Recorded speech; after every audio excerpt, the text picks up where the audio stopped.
राज्याच्या राजकारणात महायुती आणि महाविकास आघाडी हे प्रमुख घटक आहेत। महायुतीत सत्ताधारी आणि महाविकास आघाडीत विरोधक आहेत, तर त्यामुळे महापालिकेच्या निवडणुकीत महायुती आणि महाविकास आघाडी यांच्यातील घटक पक्ष एकमेकांच्या विरोधात लढणं अपेक्षित होतं। मात्र राज्यात अभद्र युती आणि आघाडीचं पेव फुटलंय। चला मंडळी, कुठे कुठे सोयीनुसार सोयरीक करण्यात आली एक नजर टाकूया त्यामध्ये। पाहूया, सुरुवात करूयात मुंबईतून। आघाडी या ठिकाणी जर पाहिली तर काँग्रेस, वंचित बहुजन आघाडी, पुण्यापासून आपण सुरुवात करूयात। पुण्यामध्ये जर आपण बघितलं तर राष्ट्रवादी अजित पवार आणि राष्ट्रवादी शरद पवार या दोन्ही पक्षांची युती झालेली आहे। सोयीची सोयरीक आणि कार्यकर्त्यांकरताही करण्यात आल्याचं नेत्यांचं म्हणणं आहे।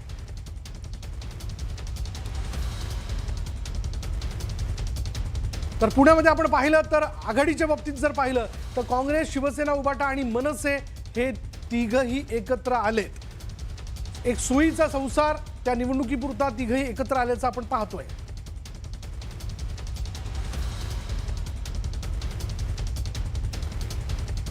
तर आणखीन एक सोयीची सोयरीक यामध्ये जर आपण जाणून घेतली तर ती आहे मुंबईमधनं। मुंबईमध्ये काँग्रेस आणि वंचित बहुजन आघाडी हे दोघंही एकत्र आलेले आहेत। काँग्रेस महाविकास आघाडीतून बाहेर पडली आणि हे दोघं एकत्र येऊन एक तिसरी आघाडी आता जनतेसमोर पर्याय म्हणून असणार आहे।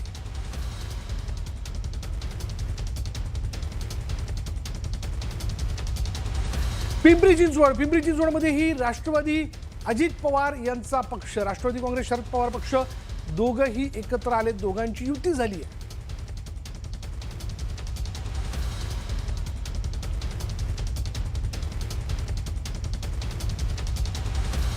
तर पुण्यामध्ये आपण जर पाहिलं तर आघाडीच्या बाबतीत राष्ट्रवादी शरद पवार पक्ष, वंचित बहुजन आघाडी आणि आम आदमी पार्टी तिघही एकत्र आलेत।